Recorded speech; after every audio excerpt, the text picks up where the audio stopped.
Imagine a city born in fire and arrows. A kingdom whose name spread across the land because of its warriors. A place where betrayal broke armies, but courage kept the spirit alive.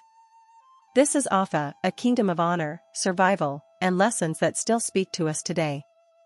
If you think you know African history, wait until you hear the secrets of Offa. Long ago, before the noise of cities and cars, before colonizers came, there was a man named Orile. He was a hunter, strong and sharp-eyed. He carried his bow and arrow through the forests.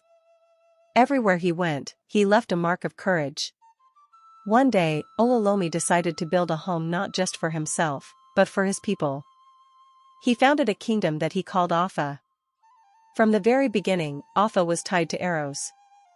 The bow was their symbol, the arrow was their pride. They became known as warriors who never missed their target.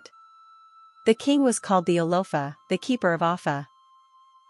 And from the first king until today, that throne still stands as a symbol of survival. Why arrows? Why not swords or spears? Because the people of Offa believed the arrow was more than a weapon. It was focus. It was discipline. It meant you could defeat an enemy without even touching him, you only needed your skill and patience. Children grew up watching their fathers practice archery. Boys learned to hunt small animals, then later, to fight. Offa warriors became feared because they could stand far away and still win a battle. Soon, other kingdoms whispered, "Do not test the arrows of Offa."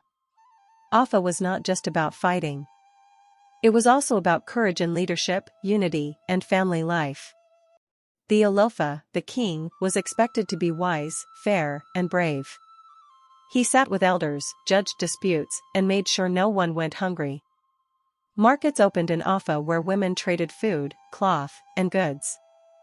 Hunters brought meat, farmers brought yam and cassava, traders carried salt and beads. Life in Offa was filled with hard work, but also joy. Festivals brought music, drums, and dances. Families gathered to thank God for life and protection. But no kingdom in history lives only in peace. Trouble always comes. One of the darkest and most famous stories of Offa is the story of Afanja, the powerful general of Oyo. Afanja once ruled in Ilorin. He was strong, ambitious, and wanted more than loyalty to the elephant of Oyo. He gathered soldiers, including many from Offa, and he wanted to make himself independent. But betrayal is a snake. Afanja called strangers, Fulani warriors, to help him fight. They came, but later turned against him. The land of Ilorin fell into their hands, and Afanja himself was destroyed. Offa, who had once stood with him, also suffered. This was a turning point. The arrow of Offa met the sword of betrayal. The memory of that time still burns in the history of the kingdom. Throughout history, Offa fought many wars. Their land was a prize, because it stood as a gateway between the north and the south. Traders passed through, and whoever controlled Offa controlled wealth. The people of Offa fought against neighboring rivals. They fought to defend their markets, their land, and their honor. Even when defeated, they rose again. One of the bloodiest conflicts in Yoruba history was the Kiriji War, the longest civil war in Africa, lasting over 16 years. Offa was right in the middle of it. They allied with some, clashed with others. But through it all, they proved that survival is the true victory. Offa's greatest strength was not just arrows, it was unity. Families stood together. Communities shared food during famine. Elders taught young people never to abandon their homeland. Even when enemies burned their markets, the people rebuilt. Even when outsiders tried to take their throne, they crowned another Olofa. This spirit made Offa more than just a city, it made it a kingdom of resilience. When the white colonizers arrived in Nigeria, Offa did not escape their touch. The British brought new systems, guns, and laws. They disrupted old alliances. But Offa adapted. They turned their courage into education and trade. Schools were built, missions came, and Offa people became known for learning. Even in modern times, Offa is a place of pride, famous for strength, culture, and deep history. History is not just about the past. Offa teaches us lessons for today. Focus is power. Like the arrow, if your life has direction, you will always hit your target.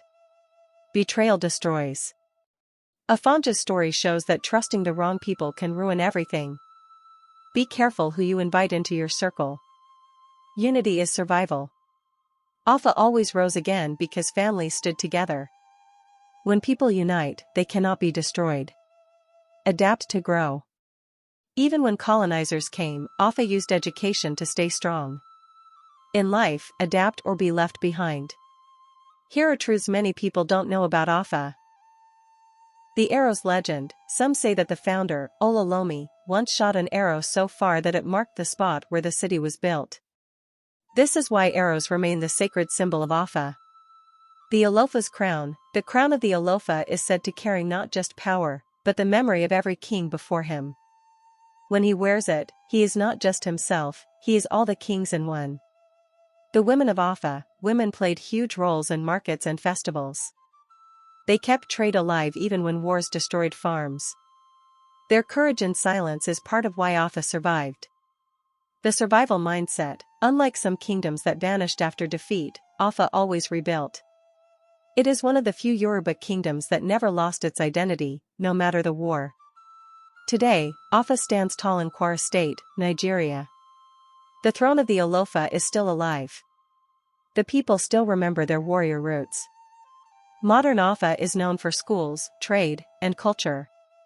But deep inside, the heartbeat of the arrow still sounds. Children grow up hearing stories of Orile, the hunter. They hear of wars and victories. And they are told, never forget, you are children of the arrow. A child once asked an elder in Offa, why do we carry the arrow as our symbol? The elder looked at him and said, because life is like a bow. You must pull back before you fly forward. We have been pulled back by wars, by betrayal, by pain. But like the arrow, we always fly forward again. And that is the spirit of Offa, fall, rise. If you love this story, don't just watch, join the family. Like, share, and subscribe to Tale of the Motherland for more powerful African stories.